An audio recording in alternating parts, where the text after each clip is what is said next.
Buenas noches. Ah, vou pedir licença aqui para falar em português. A ideia aqui é falar sobre um processo institucional que está em andamento, né? E por isso eu vou falar aqui muito rapidamente sobre essa instituição, né? O Instituto do Patrimônio Histórico e Artístico Nacional, IPAM, para entender o que é essa dimensão desse processo de implementação de uma ferramenta, que são os planos de conservação, como prática dentro do Instituto, né?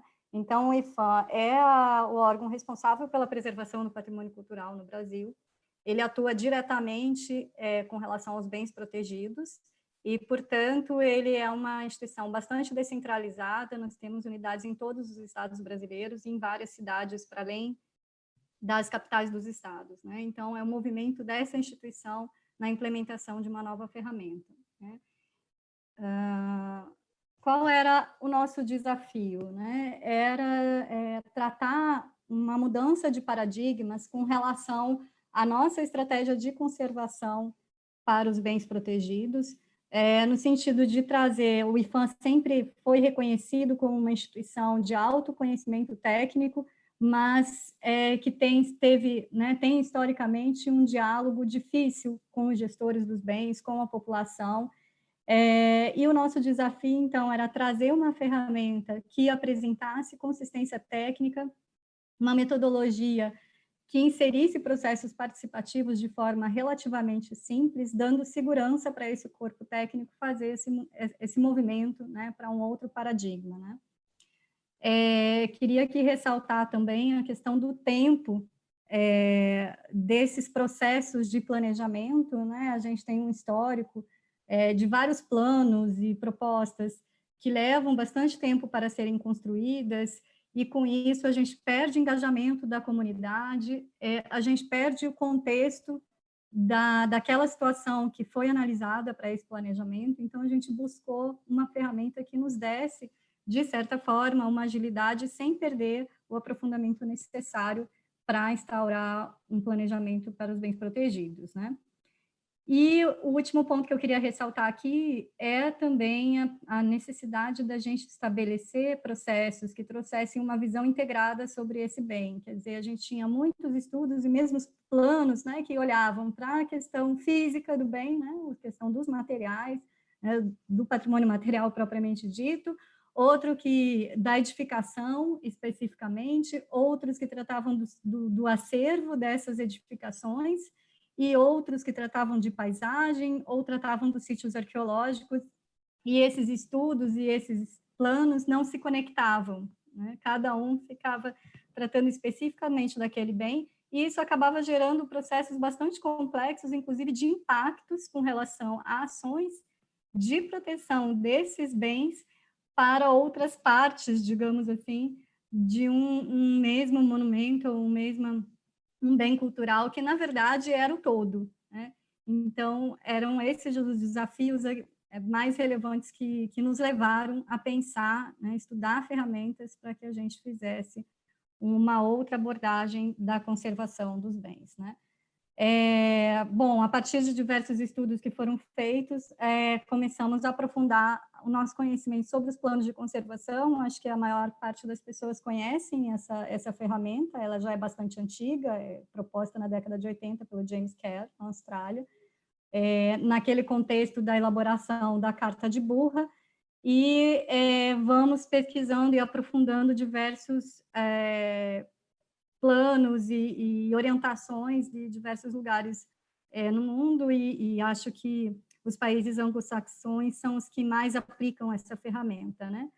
No Brasil, a gente já tem algumas experiências, estudos acadêmicos, então o esforço foi a gente trazer essa metodologia para dentro do contexto brasileiro, para dentro dos nossos desafios, mas sem perder a essência do que é esse instrumento.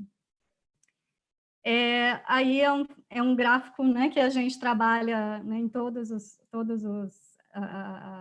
esses processos de formação que a gente tem tido, né, com os profissionais que estão elaborando os planos e com a própria equipe do IPHAN, em que a gente traz essa essência, né, do que é o plano de conservação. É a ferramenta que conecta a significância cultural a diretrizes, possibilitando ter clareza suficiente para garantir a preservação do bem em qualquer novo uso, regime de gestão ou mudanças.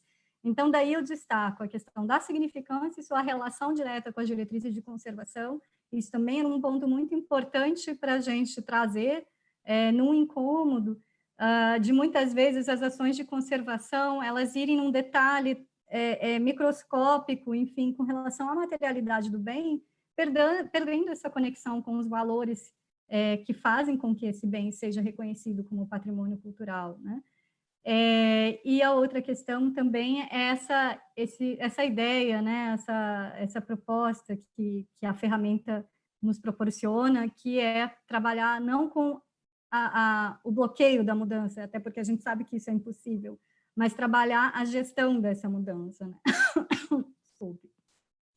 E aí a gente tem trabalhado dentro dessa ideia de um processo em movimento, porque a gente tem muitos outros planos e projetos em andamento para todos os bens, mas é que aos poucos a gente vai tratando os planos de conservação como a base desse planejamento e dessa estratégia para a conservação dos bens. Aí eu já entro na nossa principal experiência com relação aos planos de conservação no Brasil, que é justamente o conjunto de fortificações que está proposta como candidata a patrimônio mundial. São 19 fortificações. Aqui eu trago no mapa do Brasil essa distribuição no território para entender o desafio da gente trabalhar a conservação e as especificidades dessas fortificações, contextos bastante diferentes, né? Aí algumas imagens. Esse é o processo, né, as etapas dos planos de conservação clássico, isso se repete, né, em todos os materiais que a gente estuda sobre planos de conservação, inclusive nas publicações da Unesco, e é o que a gente tem trabalhado, né, entendendo bem a primeira etapa, e a avaliação de significância, que é um instrumento que a gente tem trazido para dentro da área de identificação como inovador para os processos do IPHAN, e avaliação das condições de conservação é aqui, nessa etapa, que a gente traz, inclusive, a questão das alterações climáticas, né, dentro dessa análise que é feita, né, sobre os riscos a que está submetido o bem e as potencialidades são considerados, né, os dados disponíveis sobre alterações climáticas. Nós temos um órgão no Brasil, o CEMADEM, que faz o monitoramento dessas condições, e as diretrizes de conservação propriamente dita. E aí o que eu quero chamar a atenção, o foco dessa apresentação, são os processos participativos que a gente tem proposto para a elaboração dos planos de conservação, entendendo, né, que dentro da essência daquilo que está proposto lá por James Kerr, trazer justamente esses valores de uma forma mais coletiva, né, de identidade comunitária ou coletiva, em que a gente transcende o olhar dos especialistas e os valores atribuídos por especialistas. Bom, e aí isso foi a discussão da metodologia a ser utilizada para esses processos participativos. Ela foi feita junto com a área de educação patrimonial no IPHAN, que já tem várias experiências de processos participativos, né? E a escolha foi o World Café, o Café Mundial, né? Dentro dessa perspectiva de que a gente trouxesse processos simples, mas que a gente conseguisse acessar as informações que nos interessam, né? E nos interessam no sentido de nós queremos esse olhar para além do especialista, nós queremos acessar o coração, nós queremos acessar as emoções e as memórias e os medos que estão associados a esses bens por parte da população, né? Então, essa é uma metodologia que trabalha com conversa, são diálogos que são gerados a partir de perguntas específicas que são escolhidas para direcionar, de certa forma, esse diálogo. Esses são os objetivos que a gente estabeleceu para essas oficinas. Como vocês viram, a gente tem 2 momentos de oficina. A primeira é justamente a que tem esses objetivos, que busca trazer a contribuição desses grupos para a declaração de significância, ou seja, para a identificação dos valores e dos atributos associados a esses bens. A gente trabalha também com aspectos simbólicos e práticas sociais naquela primeira etapa de entendendo esse bem, compreendendo o bem, né? E aí, a questão do mapeamento dos atores, então a gente já trabalha também um mapeamento prévio para a constituição da oficina, mas dentro da oficina a gente ainda busca puxar outras possibilidades que ampliem, né, dentro daquilo que já foi mapeado, né? E, por último, esses desejos e ameaças constantes no imaginário da coletividade, né? Então, de certa forma, cada indivíduo é repositório, podemos dizer assim, desse imaginário coletivo, né? E acessando esses medos, né, ou esses desejos, a gente acredita que vai se aproximando desse entendimento, né? Pandemia, né? Então a gente tinha toda uma estratégia de oficinas a realizar com esses grupos, e ou aí a gente tomou uma decisão de que nós não faríamos os planos de conservação sem ter os processos participativos, porque não faria sentido dentro da nossa proposta de mudança de paradigmas. Então mantivemos as oficinas em meio virtual, foi um grande desafio, fizemos várias adaptações e engajamos uma equipe grande para conseguir que as pessoas de fato tivessem acesso à discussão, né, várias limitações tecnológicas, enfim, então a gente fez toda uma estratégia de apoio tecnológico para ajudar para que todos, né, para que tivesse maior acesso possível.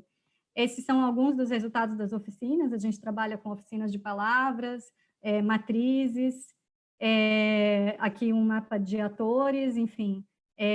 E aí, se vocês conseguirem ler, eu gostaria que vocês registrassem aí quais são as palavras que aparecem com maior, que são mais destacadas nessa nuvem de palavras, para a gente ir para a próxima etapa. Eu gostaria de falar aqui de um estudo de caso específico dessa estratégia, que é o Forte Coimbra, é um desses fortes que foram feitos já os planos de conservação, ele finalizou no fim desse ano, a gente está agora entrando em processo de validação do plano, e aqui eu coloquei como ele era descrito, como ele é comumente descrito, digamos assim, né? É uma construção do fim do século XVIII, uma segunda estrutura nessa localidade, por isso ele é chamado Forte Novo de Coimbra.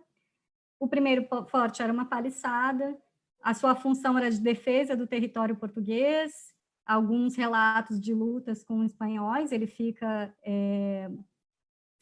na fronteira com o Paraguai, e também alguns episódios de lutas e parcerias, inclusive com indígenas belicosos. A cronologia construtiva dele sempre tratada a partir da sua estrutura militar. O principal evento histórico citado é a Guerra do Paraguai, ele teve um papel importante na Guerra do Paraguai, e relevância de personagens portugueses e masculinos, né? Então, essa é a história mais consolidada e apresentada do Forte Coimbra. Será que é só isso? Né? Então, não só, aí quero ressaltar, né, todo o trabalho também de pesquisa relacionado aos aspectos simbólicos, aos significados atribuídos, práticas sociais tradicionais e contemporâneas, também dá insumos, né, nesse que eu vou apresentar aqui, mas as oficinas participativas também são vistas para que lancem luz sobre determinadas coisas, destaquem outras, ou mesmo mudem essa relação hierárquica entre os entendimentos desses significados, dessas personagens, dessas diversas identificações com relação a esse bem.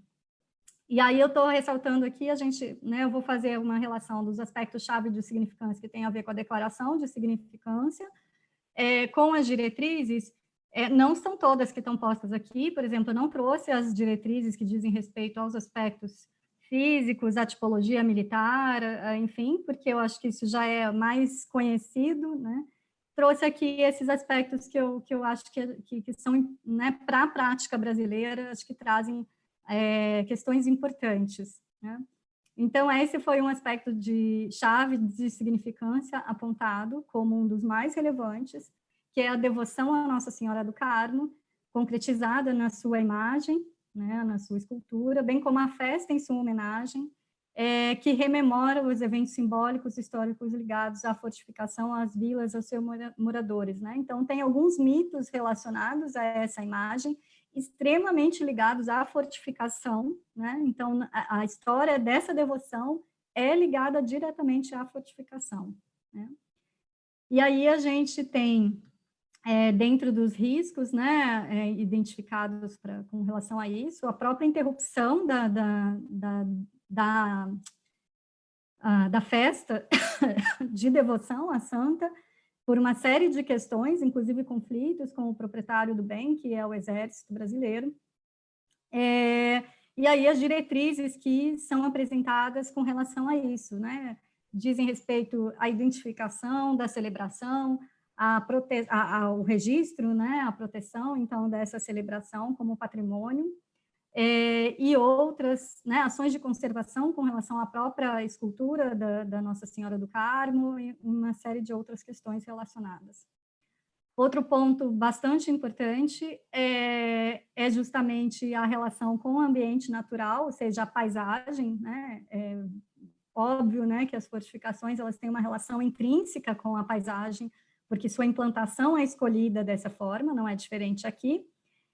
Mas, além disso, nesse caso, aqui tem uma relevância bastante grande, porque o Forte Coimbra está no Pantanal, que é um bioma considerado reserva da biosfera pela Unesco, e, especificamente, o Forte Coimbra está numa configuração natural que é rara no Pantanal, que é essa paisagem de morrarias, né, com morros, né, e ele justamente está implantado aí por conta disso, né, ele é implantado em níveis, tendo uma posição de visibilidade privilegiada, né? Então, vem aqui os riscos, aqui a gente tem vários riscos relacionados ao bioma Pantanal, em especial desmatamento, incêndios, enfim, o Forte de Coimbra e a sua região tem um papel importante no combate aos incêndios do Pantanal, e aí vem uma série de diretrizes relacionadas a esse bioma, porque sem essa paisagem, o Forte de Coimbra também perde, né, uma série de valores importantes que fazem com que seja reconhecido como patrimônio cultural, né? E, por último, eu trago esse aqui, que isso tem aparecido em todos os planos de conservação das fortificações, que é trazer as outras narrativas possíveis, né? Então, geralmente, a gente tem, com relação às fortificações, a narrativa muito pautada pelos colonizadores, pelos portugueses, e seus conflitos heróicos para a defesa do território brasileiro. E aqui, deixando claro que a gente não quer minimizar essa narrativa, a gente quer revelar outras narrativas que acontecem nesse mesmo contexto, né? Então, aqui no caso do Forte Coimbra, aparecem, em especial, o papel dos indígenas, não só da ocupação originária do território, mas o seu papel, inclusive, com relação à construção do Forte Coimbra e à luta na Guerra do Paraguai. Aqui aparece muito claramente o histórico com participação de diversos grupos sociais, como os indígenas, africanos escravizados e mulheres, né?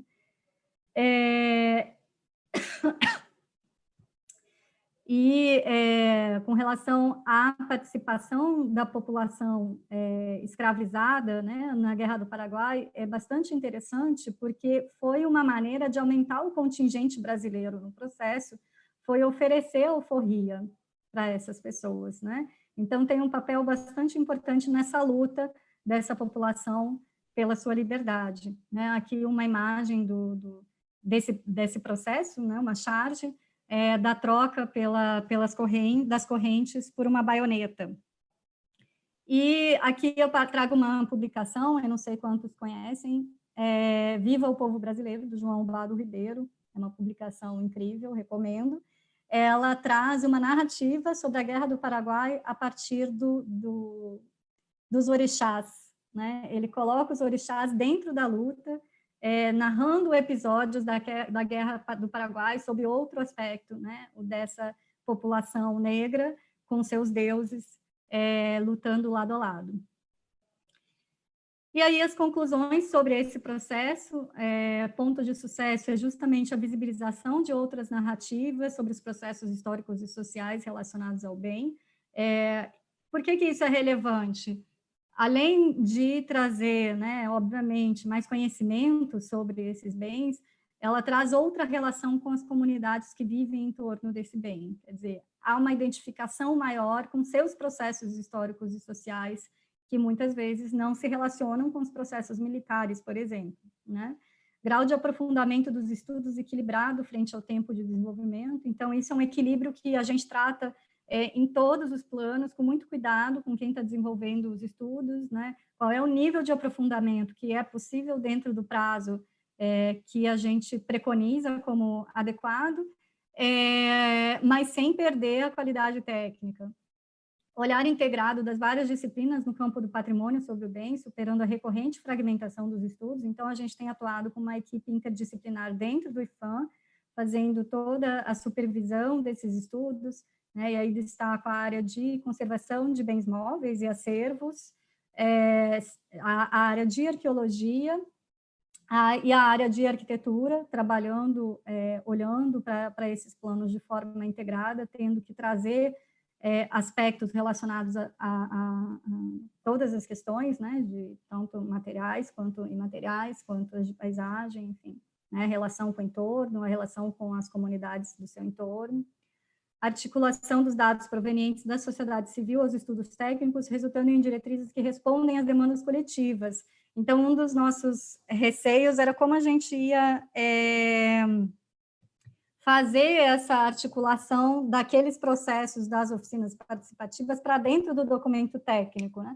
E por isso a gente trabalhou com algumas metodologias, a nuvem de palavras é uma delas, para que a gente conseguisse, comparando, né, com as pesquisas que tinham sido feitas na primeira etapa, entender o que estava posto, o que não estava posto, inclusive indicando a necessidade de estudos complementares a serem implementados no ciclo, né, de aplicação do plano de conservação, e tem dado certo, né, o que está sendo muito interessante, porque com uma metodologia simples, praticamente sem custo, né, até porque a gente está fazendo virtual, a gente tem agregado informações bastante relevantes para esses novos olhares sobre esses bens, né? E os desafios que entram justamente nessa fase de validação que a gente está iniciando agora, que é a mediação entre as demandas dos gestores e proprietários e atores interessados e impactados na validação dessas diretrizes, em especial quando houver conflitos. Nem sempre as demandas, os desejos e os medos das comunidades coincidem com o que os gestores e proprietários desejam.